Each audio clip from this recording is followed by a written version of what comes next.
very much for that introduction. And thank you for the Low Carbon Vehicle Partnership for inviting me to attend this conference. A lot of things are actually occurring in the United States. And so one of the main primary messages that I want to leave with you is that the U.S., the issue of CO2 and fuel economy in our passenger vehicle fleet is quite dramatically changing. Of course, realized that when coming over here that often when people look at the poster child for what not to do, it's in the United States. When you look at the sport utility vehicles, the Hummers, the Chevy Tahoes, all those kinds of things. Well, I want to make sure that everybody understands that things are dramatically have shifted in the United States. But whether they're shifting fast enough is another question. But things have quite dramatically shifted. With $4 a gallon gasoline, politics, the market, the very economic structure of the auto industry has quite dramatically shifted. I think that was evidenced by what we see in the marketplace today, which is quite different than it was 5 years ago or even 3 years ago. And you see quite a bit of difference in the politics of fuel economy and CO2 standards. And I suggest to you folks here today the United States is poised to be leaders in fuel economy and leaders in CO2 and leaders in advanced technologies in the world. And I think some of the statistics that was shown by David about the international dimensions and where we need to go in terms of fuel economy, I think what we're poised on is the ability for the United States with the proper political leadership to contribute more than adequately to the development of goals suggested by David in terms of what we need to do for climate stabilization globally when it comes to new passenger vehicle standards. So that's my presentation in a nutshell. So even if nothing else, take away nothing else, that's the bottom line. First of all, the national program. This is the Obama Rose Garden ceremony, May 2009. I had the privilege of attending that event. It truly was a transformative experience, and it was a culmination of a lot of hard work, including the work that we started in California in 2002, passing the Public Clean Car Standard, culminating 7 years later in a Supreme Court ruling, culminating in which gave California and EPA the authority to regulate CO2, and of course the bankruptcy of two of the U.S. auto industry, two of the U.S. companies, which in large part was due to their overdependence on gas guzzling cars and trucks. So I think there was a real general recognition that we had at the Rose Garden May 2009 a rare confluence of events, which was where what's best for the economy, what's best for the environment, and what was good politics all kind of intersected in one historic moment. Can we do it again? So California is once again pushing events forward.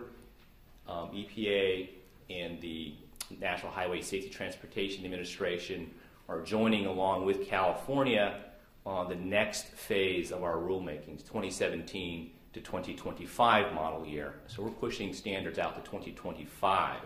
I think similar to what the EU is doing, which is putting a long-term 2025 target, I think, in your latest CO2 directive of, I think, 70 grams per kilometer. So we're moving in parallel, but actually we're moving a little ahead of Europe, where I think that most of us are used to seeing the United States being behind Europe and perhaps even behind China when it comes to new fuel economy and CO2 standards. In this case, it's the United States which is going to be setting the pace. Because in September 28th, which is just around the corner when you talk about the political and administrative timelines associated with a major new fuel economy CO2 proposal, September 28th is when both the Obama administration as well as the Jerry Brown administration in California are set to make announcements for proposals for this 2017-2025 timeframes. Two separate proposals, coordinated. California is moving ahead a little faster with the November 2011 finalization of its rules.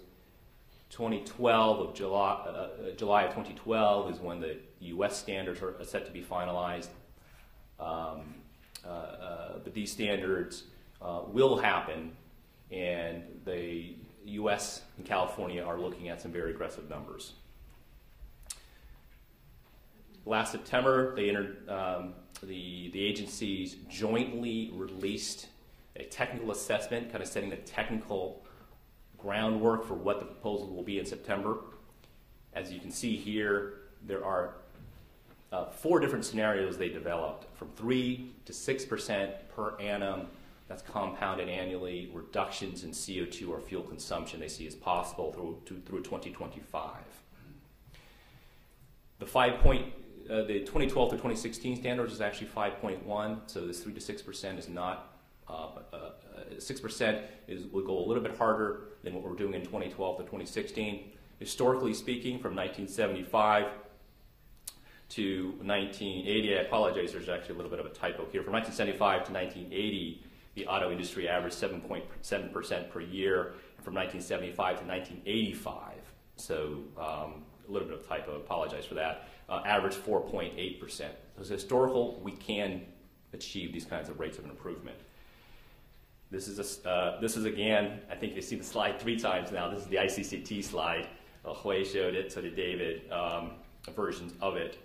But very critical message here for Europe as well as other major auto markets, which is that the U.S. 6% scenario is almost identical to the indicative target of 95 grams per kilometer for the EU by 2020. The rate of change which they would have to achieve is almost identical if those most aggressive targets are adopted. Now, of course, a lot of you are very familiar with these kinds of debates. Will we get to 6% or nominally 62 miles per gallon in the United States? Will we get to 95 grams per kilometer? We'll see how that debate shakes out. But without a doubt, we are moving towards stronger standards. Without a doubt, the standards will be somewhere in the range of these targets. They're not. I don't think in the United States, I don't think the 3% target is going to be adopted. It's just too much business as usual and not sufficiently aggressive. So the point here is between standards and the remaking of the market because of high fuel prices and the remaking of the U.S. auto industry partly through bankruptcy, the markets in Europe and the markets in the United States are beginning to converge. The markets are actually starting to look a lot more similar than different than in the past. The technologies, even the size of the vehicles, are starting to look much more like the European, at least the European gasoline market.